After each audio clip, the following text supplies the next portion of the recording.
लायली ती आमकां खबर ना. घराक वचून म्हाका कॉल येयलो गांवांत येयला जाल्यार हांगासर सगळो उजो पेटला.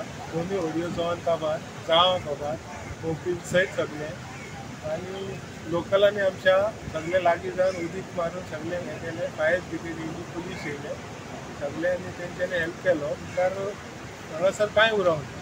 सगळे व्हडयो बिड्यो सगळे काबार जाल्यो. जावं बियो सगळी काबार जाली. लायट कांय एक ना.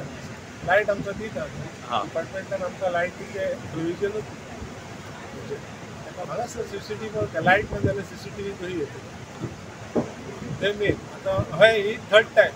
हेचे पयलेय लागलेले. आतां ही तिसरी टायम. पयलेय दोन फावटी केलां. ही तिसरी टायम आनी गव्हर्मेंट कांय एक्शनूच घेयना. हें मातशें गव्हर्मेंटान पळोवचें कित्याक हांगासर वयर पळय प्रॉपर्टी आहा तांकां आतां व्यू जाय. ताका लागून हे व्हडयेकारांक फिशरमॅनांक सगळे काबार करूंक सोदतात. सो आमचो इतलोच डिमांड आसलो पयलेंय सांगला आनी आतांय बद्दल सांगता की आमकां रस्त्याचे सकयल पळय कितें आहा न्हू तें आमकां फिशरमॅनाक दिवचें. कळ्ळें? ते फिशरमॅनाक दिवचें म्हणून आमी तुमकां सदांच गव्हर्मेंटाक सांगलां आनी आमचे बरोबर आमचो पंच आहा तो आमकां सदांच आमच्या फाटल्यान हेल्प करता. कसलेय कामाक जाल्यार तो आमकां फुडें पयलो पावता.